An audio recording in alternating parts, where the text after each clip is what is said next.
5 अभी। Question number 80 देखो, महाभारत का मूल नाम क्या था? राइट आंसर हो जाता है हमारा ऑप्शन नंबर 3 जय संहिता था।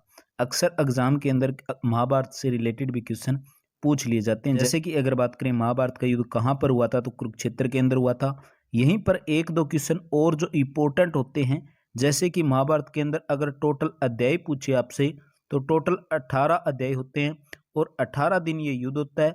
और यहीं पर अगर हम बात करें महाभारत का अंतिम संकलन पूछ ले, very very most important question, Mahabharata का अंतिम संकलन किस काल के अंदर हुआ था? तो अंतिम संकलन गुप्त काल के अंदर हुआ था। अभी नेक्स्ट क्वेश्चन देखिए, क्वेश्चन नंबर 81, पहाड़ी स्थान कुनूर कहाँ स्थित है?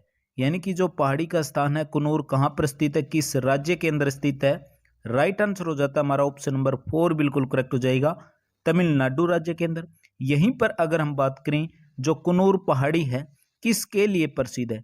यानी कि सबसे ज्यादा अगर हम बात करें तो यहाँ पर भी चाय के उत्पादन के अंदर सबसे ज्यादा प्रसिद्ध है। अगर यहीं पर बात करें किस पर्वतमाला के अंतर्गत आती है, तो नीलगिरी पर्वतमाला के अंदर आती है। नेक्स्ट क्वेश्चन देखिए, क्वेश्चन नंबर 82 बी, संदर्भ परिप्रेक्ष्य के लिए सही शब्द चुनना है, कौन सा होगा?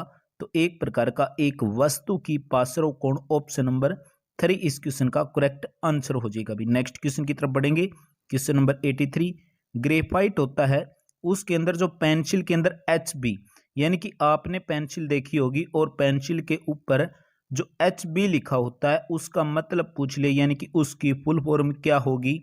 राइट आंसर हो जाएगा हमारा ऑप्शन नंबर 3 बिल्कुल करेक्ट भी, हार्ड ब्लैक। नेक्स्ट क्वेश्चन देखिए, क्वेश्चन नंबर 84, स्मेजिंग क्या है? भी स्मेजिंग क्या है और HSC का नियम होता है। भी क्वेश्चन को बहुत बार रिपीट करके पूछ लेती है अक्सर एग्जाम के अंदर, पीछे एग्जाम उठाकर देखोगे तो बहुत सारे क्वेश्चन है वो रिपीट हो जाते हैं। स्मेजिंग क्या है? तो स्मेजिंग एक प्रकार का नियमबद्ध पेंसिल शेडिंग पद्धति है और इसके अंदर यह सही मान्य है। नेक्स्ट क्वेश्चन की तरफ बढ़ेंगे, question number 85, online travel portal Make My Trip का मुख्यालय किस शहर के अंदर है? Online travel portal Make My Trip का मुख्यालय किस शहर के अंदर है? राइट आंसर हो जाएगा हमारा ऑप्शन नंबर 3 बिल्कुल करेक्ट, हरियाणा के गुरुग्राम के अंदर। भी हरियाणा के गुरुग्राम जिले के अंदर। यहीं पर इसकी स्थापना अगर पूछ ले, इसकी स्थापना कब हुई थी? वर्ष 2000 के अंदर इसकी स्थापना हुई थी। भी क्वेश्चन नंबर 86 देखेंगे, भारतीय थल सेना की वेस्टर्न कमांड का मुख्यालय चंडी छावनी किस शहर के अंदर स्थित है? Very very most important question, इससे रिलेटेड और भी इंपोर्टेंट क्वेश्चन बनेंगे, उनको भी हम साथ के अंदर कवर करेंगे। चंडी मंदिर छावनी किस शहर के अंदर है? तो चंडीगढ़ के अंदर हो जाएगा राइट आंसर। यहीं से रिलेटेड अगर बात करें हम, ये तो होगी हमारी पश्चिमी कमांड, ठीक है, पश्चिमी कमांड चंडी मंदिर होगी। अगर उत्तरी कमांड की बात करें तो उधमपुर के अंदर, मध्य कमांड की बात करें तो लखनऊ के अंदर, पूर्वी कमांड की बात करें कोलकाता के अंदर, दक्षिणी कमांड की बात करें तो पुणे के अंदर, दक्षिणी पश्चिमी कमांड की अगर बात करें जयपुर के अंदर, और ट्रेनिंग कमांड की बात करें तो शिमला के अंदर। एक क्वेश्चन से रिलेटेड आपको बहुत सारे क्वेश्चन कवर करवाए। क्लास अच्छी लगे तो लाइक करें, आपका एक लाइक एक शेयर हर बार नेक्स्ट वीडियो के लिए बहुत सारा मोटिवेशन देता है। अगर चैनल पर नए हो तो चैनल को सब्सक्राइब कर लेना, इसी तरह की इंपॉर्टेंट वीडियो आपको इस चैनल के माध्यम से मिलती रहेगी। क्वेश्चन नंबर 87, राष्ट्रीय विद्युत प्रशिक्षण संस्थान यानी कि NPTI का मुख्यालय पूछ लिया। अगर एग्जाम के अंदर NPTI की फुल फॉर्म पूछे तो नेशनल पावर ट्रेनिंग इंस्टीट्यूट यानी कि राष्ट्रीय विद्युत प्रशिक्षण संस्थान का मुख्यालय पूछ लिया कहाँ पर है? तो हरियाणा राज्य के फरीदाबाद जिले के अंदर। फरीदाबाद जिले के अंदर राइट आंसर हो जाएगा। बड़खल झील का निर्माण पूछे किस राज्य के अंदर है? तो भी फरीदाबाद राज्य के अंदर है।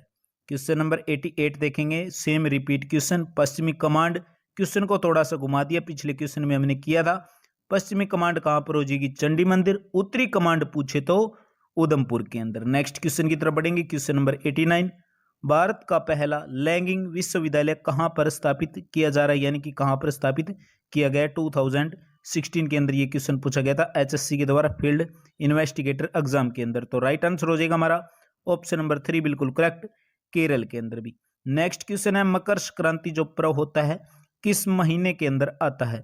मकर संक्रांति पर्व बिल्कुल इजी सा क्वेश्चन, जनवरी के अंदर आता है, यानी कि 14 जनवरी को मकर संक्रांति का पर्व मनाया जाता है। यहीं पर मकर संक्रांति की अगर हम बात तो इस दिन यानी कि सूर्यदेव भगवान होते हैं वो 12 महीनों के अंदर एक एक करके 12 राशियों के अंदर भ्रमण करते हैं, और जब सूर्यदेव धनु राशि से मकर राशि के अंदर प्रवेश करते हैं तो यह मकर संक्रांति का पर्व होता है भी। नेक्स्ट क्वेश्चन है क्वेश्चन नंबर 91 भी। अखिल भारतीय ग्रामीण ऋण सेवा समिति की स्थापना कब हुई थी? अखिल भारतीय ग्रामीण ऋण सेवा समिति की स्थापना कब हुई थी? राइट आंसर हो जाएगा हमारा ऑप्शन नंबर 1 बिल्कुल करेक्ट, 1951 के अंदर। यहीं पर बात करें इसकी स्थापना हुई थी तो इसका मेन उद्देश्य क्या था?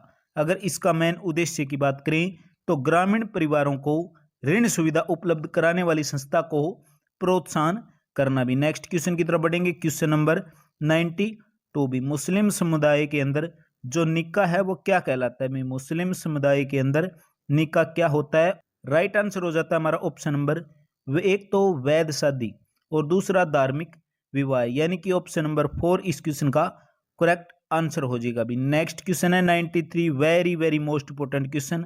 जो जमींदारी प्रणाली थी उसका उन्मूलन कब हुआ था? उसका उन्मूलन कब हुआ था? यानी कि 1950 के अंदर जो जमींदारी प्रणाली थी 1950 के अंदर इसका उन्मूलन हुआ था। बात होती है 1946 की। 1946 के अंदर जब चुनाव के अंदर सफलता मिली थी तो उसी के फलस्वरूप जब हर प्रांत के अंदर कांग्रेस के मंत्रिमंडल बने थे तो चुनाव प्रतिज्ञा के अनुसार जमींदारी प्रथा को समाप्त करने का निर्णय लिया गया था, और इसी के उपरांत विधेयक भी प्रस्तुत किए गए थे। जो विधेयक थे 1950 से लेकर 1955 तक बनकर लागू हो गए थे जमींदारी प्रणाली के तहत भी। नेक्स्ट क्वेश्चन है क्वेश्चन नंबर हमारा 94 भी। क्वेश्चन नंबर 94 क्या कहता है? जाति के कितने सिद्धांत होते हैं? जाति के सिद्धांत की अगर बात करें तो 5 सिद्धांत होते हैं, ऑप्शन नंबर 2। जैसे कि एग्जाम्पल के तौर पर बात करें, पारंपरिक सिद्धांत हो गया, धार्मिक सिद्धांत हो गए, व्यावसायिक सिद्धांत हो गए, और कई सिद्धांत हो गए, और कई लोगों के भी सिद्धांत हो गए। नेक्स्ट क्वेश्चन हमारा 95 भी। जो अपराधी लड़के और लड़कियां सामान्य रूप से खालिस्तान यानी कि एज की बात की है वह किशोर अपराधी है। तो किशोर अपराधी की अगर बात करें जो 16 वर्ष की उम्र यानी कि जो लड़के हो चाहे लड़कियां हो, जो बच्चे 16 वर्ष की आयु से कम होंगे वो किशोर अपराधी कहलाते हैं भी। क्वेश्चन नंबर 96, पुनः प्रशिक्षण ग्रहों किसके द्वारा प्रतिबंधित किया गया है?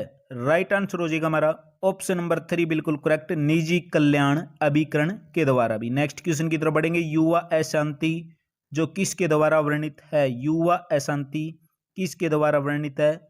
राइट आंसर हो जाएगा हमारा ऑप्शन नंबर 4, यानी कि इसके अंदर विद्यार्थी विद्रोह भी होते हैं, यानी कि युवा अशांति की बात की है। छात्र शक्ति संगठन होगा और साथ के अंदर विद्यार्थियों की सक्रियता भी होगी। राइट आंसर हो जाएगा ऑप्शन नंबर 4 बिल्कुल करेक्ट भी। क्वेश्चन नंबर 98 देखेंगे। निम्नलिखित में से बताना भी एक समाजीकरण की कोई एजेंसी नहीं है। तो समाजीकरण की अगर बात करें उसके अंदर परिवार भी होता है, अध्यापक भी, व्यापारी, यानी कि राजनीतिक दल का कोई इंटरफेयर नहीं होता समाजीकरण के अंदर। यानी कि समाजीकरण एक ऐसा साधन होता है जिसके द्वारा हम सामाजिक और सांस्कृतिक जैसे कि उन प्रक्रियाओं का वर्णन देता है, जैसे कि इन्हीं को ही हम नैतिकता भी बोल सकते हैं। नेक्स्ट क्वेश्चन है 99 भी। किसी भी समाज के अंदर वर्ग हो या फिर सामाजिक के आधार होते हैं किसके अंतर्गत आते हैं? यानी कि राइट आंसर हो जाएगा हमारा इस क्वेश्चन का ऑप्शन नंबर 3 भी, एक प्रकार का स्त्रीकरण। यानी कि जो सामाजिक स्त्रीकरण होता है वो एक ऐसी प्रक्रिया होती है जिससे व्यक्तियों के समूहों को उनकी प्रतिष्ठा हो, संपत्ति हो, शक्ति की मात्रा के सापेक्ष पदानुक्रम के अंदर बहुत अलग अलग श्रेणियों के अंदर उच्च स्तर से निम्न स्तर के अंदर स्त्रीकृत किया जा सकता है। नेक्स्ट क्वेश्चन है आज की क्लास का 100, सामाजिक स्त्रीकरण क्या होता है? तो वही रिपीट क्वेश्चन। राइट आंसर हो जाएगा हमारा यानी कि प्राचीन भी, सामाजिक भी, सार्वभौमिक, ऑप्शन नंबर 4 बिल्कुल इस क्वेश्चन का करेक्ट आंसर हो जाएगा। तो ये थे